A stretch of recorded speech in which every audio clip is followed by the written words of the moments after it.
स्कंद 6 अध्याय 16।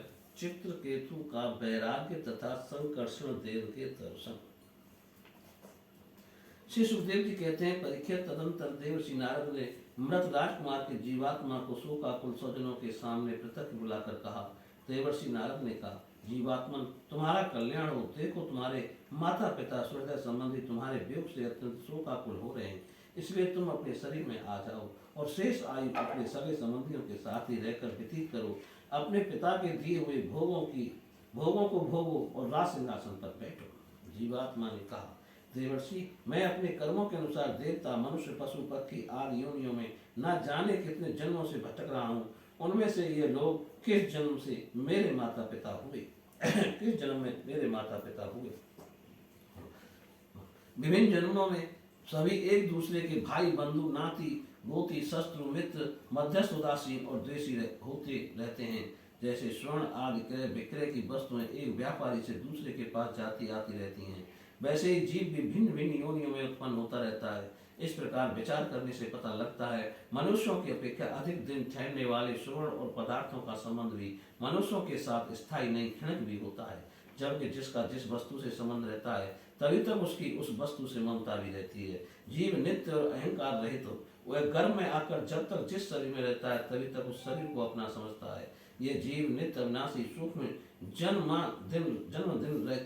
जन्मादि रहित सबका आश्रय और स्वयं प्रकाश है। इसमें स्वरूपतः जन्म मृत्यु आदि कुछ भी नहीं है। फिर भी यह ईश्वर रूप होने के कारण अपनी माया के गुणों से ही अपने आप को विश्व के रूप में प्रकट कर देता है। इसका ना तो कोई अत्यंत प्रिय है और ना प्रिय, ना अपना और पराया, क्योंकि गुण दोष हित अहित करने वाले मित्र शत्रु आदि की भिन्न भिन्न बुद्धि वृत्तियों का अकेला ही साक्षी है। वास्तव में यह अद्वितीय है। यह आत्मा कार्य कारण साक्षी और स्वतंत्र है, इसलिए यह शरीर आदि के गुण दोष अथवा कर्म फल को ग्रहण नहीं करता, सदा उदासीन भाव से स्थित रहता है। श्री सुखदेव जी कहते हैं, वह जीवात्मा इस प्रकार कहकर चला गया। उसके सगे संबंधी उनकी बात सुनकर अत्यंत विस्मित हुए। उनका स्नेह बंधन कट गया और उसके मरने पर शोक भी जाता रहा।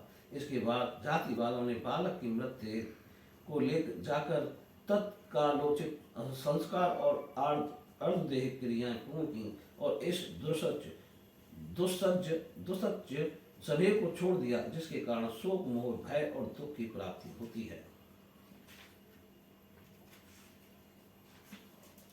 परीक्षित, जिन रानियों ने बच्चे को विष दिया था, वे बाल हत्या के कारण श्रीहीन हो गई थीं और लज्जा के मारे आंख तक नहीं उठा सकती थीं। उन्होंने अंगिरा ऋषि के उपदेश को याद करके मात्सर्यहीन हो यमुना जी के तट पर ब्राह्मणों के आदेश अनुसार बाल हत्या का प्रायश्चित किया। परीक्षित, इस प्रकार अंगिरा और नारद जी के उपदेश से विवेक बुद्धि जागृत हो जाने के कारण राजा चित्रकेतु घर गृहस्थी के अंधेरे कुएं से उसी प्रकार बाहर निकल पड़े जैसे कोई हाथी तालाब के कीचड़ से निकल आए।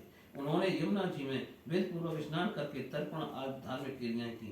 तदंतर संयतेंद्रिय और मौन होकर उन्होंने देवर्षि नारद और महर्षि अंगिरा के चरणों की वंदना की।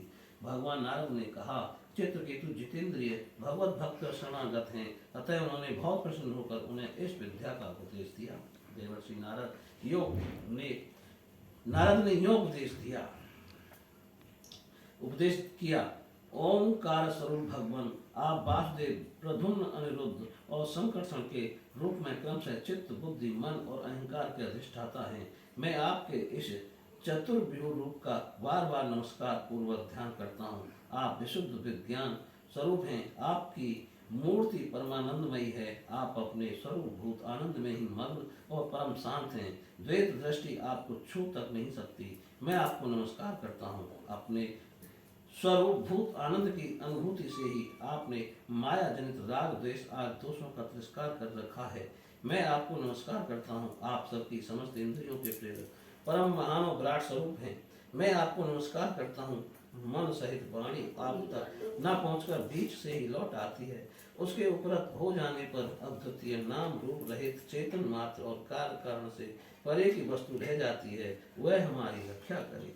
यह कार्य कारण रूप जगत जिनसे उत्पन्न होता है, जिनमें स्थित है और जिनमें लीन होता है तथा जो मिट्टी की वस्तु में व्याप्त मृतिका के समान समय ओतप्रोत है, उन पर ब्रह्म स्वरूप आपको मैं नमस्कार करता हूँ। यद्यपि आप आकाश के समान बाहर भीतर एक रस व्याप्त हैं, तथापि आपको मन, बुद्धि और ज्ञानेन्द्रिय अपनी ज्ञान शक्ति से नहीं जान सकती और प्राण तथा कर्मेंद्रिय अपनी क्रिया रूप शक्ति से स्पर्श भी नहीं कर सकती। मैं आपको नमस्कार करता हूँ। शरीर, इंद्रिय, प्राण, मन और बुद्धि जागृत तथा स्वप्न अवस्थाओं में मैं आपके चेतन न्यास से युक्त होकर भी अपना अपना काम करते हैं तथा सुषुप्त और मूर्छा की अवस्था में आपके चेतन न्यास से युक्त न होने के कारण अपना अपना काम करने में असमर्थ हो जाते हैं। ठीक वैसे ही जैसे लोहा अग्नि से तृप्त होने पर जला सकता है, अन्यथा नहीं। जिसे दृष्टा कहते हैं वह भी आपका ही एक नाम है। जागृत आदि अवस्थाओं में आप उसे स्वीकार कर लेते हैं, वास्तव में आपसे पृथक उनका कोई अस्तित्व नहीं है। ओंकार स्वरूप महाप्रभावशाली माँ विभूतपति भगवान महापुरुष को नमस्कार है। श्रेष्ठ भक्तों का समुदाय अपने कर कमलों की कलियों से आपके युगल चरण कमलों की सेवा में संलग्न रहता है। प्रभु आप ही सर्वश्रेष्ठ हैं, मैं आपको बार बार नमस्कार करता हूँ। श्री सुखदेव जी कहते हैं, परीक्षित देवर्षि नारद अपने शरणागत भक्त चित्रकेतु को इस विद्या का उपदेश करके महर्षि अंगरा के साथ ब्रह्मलोक को चले गए। राजा चित्रकेतु ने देवर्षि नारद के द्वारा उपदिष्ट विद्या का उनके आज्ञानुसार 7 दिन तक केवल जल पीकर बड़ी एकाग्रता के साथ अनुष्ठान किया। तदनंतर उस विद्या के अनुष्ठान से 7 रात के पश्चात राजा चित्रकेतु को विद्याधरों का अखंड आधिपत्य प्राप्त हुआ। इसके बाद कुछ ही दिनों में इस विद्या के प्रभाव से उनका मन और भी शुद्ध हो गया। अब वे देवाधिदेव भगवान शेष जी के चरणों के समीप पहुंच गए। उन्होंने देखा कि भगवान शेष जी के सिद्धेश्वरों के मंडल में विराजमान है। उनका शरीर कमल नाल के समान गौर वर्ण है। उस पर नीले रंग का वस्त्र फहरा रहा है। सिर पर किरीट, बाहों में बाजू बंद, कमर में करधनी और कलाई में कंगन आदि आभूषण चमक रहे हैं। नेत्र रत्नारे हैं और मुख पर प्रसन्नता छा रही है। भगवान शेष का दर्शन करते ही राजर्षि चित्रकेतु के सारे पाप नष्ट हो गए। उनका अंतःकरण स्वच्छ और निर्मल हो गया। हृदय में भक्ति भाव की बाढ़ आ गई। नेत्रों में प्रेम के आंसू छलक आए। शरीर का एक एक रोम खिल उठा। उन्होंने ऐसी स्थिति में आदि पुरुष भगवान शेष को नमस्कार किया। उनके नेत्रों से प्रेम के आंसू टप टप गिरते जा रहे थे। इससे भगवान शेष के चरण रखने की चौकी भीग गई। प्रेमोद्रेक के कारण उनके मुंह से एक अक्षर भी ना निकल सका। वे बहुत देर तक शेष भगवान की कुछ भी स्थिति ना कर सके। थोड़ी देर बाद उन्हें बोलने की कुछ शक्ति प्राप्त हुई। उन्होंने विवेक बुद्धि से मन को समाहित किया और संपूर्ण इंद्रियों की भाव वृत्ति को रोका। फिर उन जगत गुरु की जिनके स्वरूप का 5 रात्र आदि भक्ति शास्त्रों में वर्णन किया गया है, इस प्रकार स्थिति की। चित्रकेतु ने कहा, अजित जितेंद्रिय एवं समदर्शी साधुओं ने आपको जीत लिया है। आपने भी अपने सौंदर्य, माधुर्य, कारुण्य आदि गुणों से उनको अपने बस में कर लिया है। अहो आप धन्य हैं, क्योंकि जो निष्काम भाव से आपका भजन करते हैं उन्हें आप करुणा पर वश होकर अपने आप को भी दे डालते हैं। भगवान जगत की उत्पत्ति, स्थिति और प्रलय आपके लीला विलास हैं। विश्व निर्माता ब्रह्मा आदि आपके अंश के भी अंश हैं, फिर भी वे पृथक पृथक अपने को जगत कर्ता मानकर झूठ मूठ एक दूसरे से स्पर्धा करते हैं। नन्हे से नन्हे परमाणु से लेकर बड़े से बड़े महत्व पर्यंत संपूर्ण वस्तुओं के आदि, अंत और मध्य में आप ही विराजमान हैं तथा स्वयं आप आदि, अंत और मध्य से रहित हैं, क्योंकि किसी भी पदार्थ के आदि और अंत में जो वस्तु रहती है वही मध्य में भी रहती है। वह ब्रह्मांड कोश जो पृथ्वी आदि 1 से 1 10 गुने 7 आवरणों से घिरा हुआ है, अपने ही समान दूसरे करोड़ों ब्रह्मांडों के सहित आप में एक परमाणु के समान घूमता रहता है और फिर भी उसे आपकी सीमा का पता नहीं है। इसलिए आप अनंत हैं। जो नर पशु केवल विषय भोग ही चाहते हैं, वे आपका भजन न करके आपके विभूति स्वरूप इंद्रादि देवताओं की उपासना करते हैं। हे प्रभु, जैसे राजकुल का नाश होने के पश्चात उसके अनुयायियों की जीविका भी जाती रहती है, वैसे ही क्षुब्ध उपास्य देवों का नाश होने पर उनके दिए हुए भोग भी नष्ट हो जाते हैं। परमात्मा आप ज्ञान स्वरूप और निर्गुण हैं, इसलिए आपके प्रति की हुई सकाम भावना भी अन्यान्य कर्मों के समान जन्म मृत्यु रूप फल देने वाली नहीं होती। जैसे भुने हुए बीजों से अंकुर नहीं होते, जीवों के जीव को सुख दुख आदि प्राप्त होते हैं, वे सत्वादि गुणों से ही होते हैं, निर्गुण से नहीं। हे अजित, जिस समय आपने विशुद्ध भगवत धर्म का उपदेश किया था, उसी समय आपने सबको जीत लिया, क्योंकि अपने आप कुछ भी संग्रह परिग्रह न कर रखने वाले, किसी भी वस्तु में अहंता ममता न करने वाले, आत्माराम संकारि परमार्शी परमर्षि भी परम साम्य और मोक्ष प्राप्त करने के लिए उसी भगवत धर्म का आश्रय लेते हैं। वह भगवत धर्म इतना शुद्ध है कि उसमें सकाम धर्मों के समान मनुष्यों का वह विषय बुद्धि नहीं होती।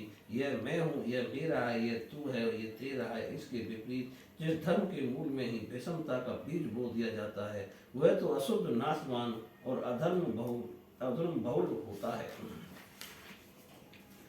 सकाम धर्म अपने और दूसरे का भी अहित करने वाला है।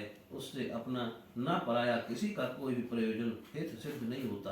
प्रत्युत सकाम धर्म से जब अनुष्ठान करने वाले को चित्त दुखता है तब आप रुष्ट होते हैं, और जब दूसरे का चित्त दुखता है तब वह धर्म नहीं रहता, अधर्म हो जाता है।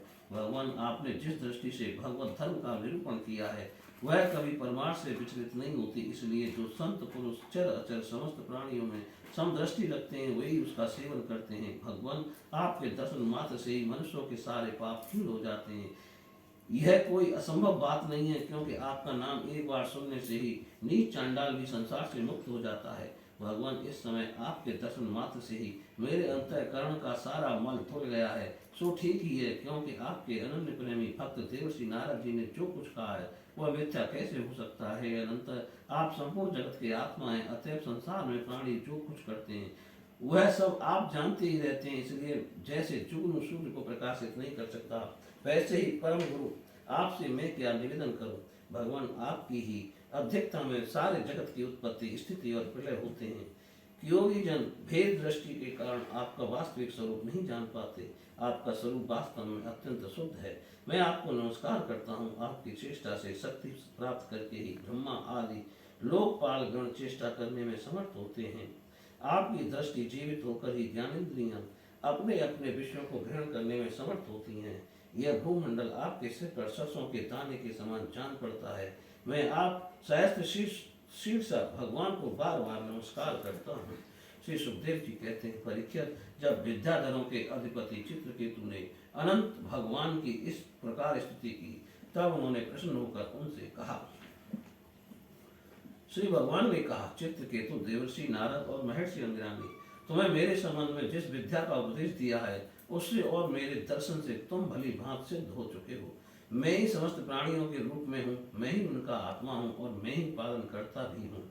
शब्द ब्रह्म, वेद और पर ब्रह्म दोनों ही मेरे सनातन रूप हैं। आत्मा कार्य कारणात्मक जगत में व्याप्त है और कार्य कारणात्मक जगत आत्मा में स्थित है, तथा इन दोनों में से अधिष्ठान से व्याप्त हूँ और मुझ में दोनों कल्पित हैं। जैसे स्वप्न में सोया हुआ पुरुष स्वप्नांतर होने पर संपूर्ण जगत को अपने में ही देखता है और स्वप्नांतर टूट जाने पर स्वप्न में ही जागता है, तथा अपने को संसार के एक कोने में स्थित देखता है, परंतु वास्तव में वह भी स्वप्न ही है। वैसे ही जीव की जागृति और आदि अवस्थाएं परमेश्वर की ही माया हैं। यूं जानकर सबके साक्षी मायातीत परमात्मा का ही स्मरण करना चाहिए। सोया हुआ पुरुष जिसकी सहायता से अपनी निद्रा और उसके अतीन्द्र सुख का अनुभव करता है,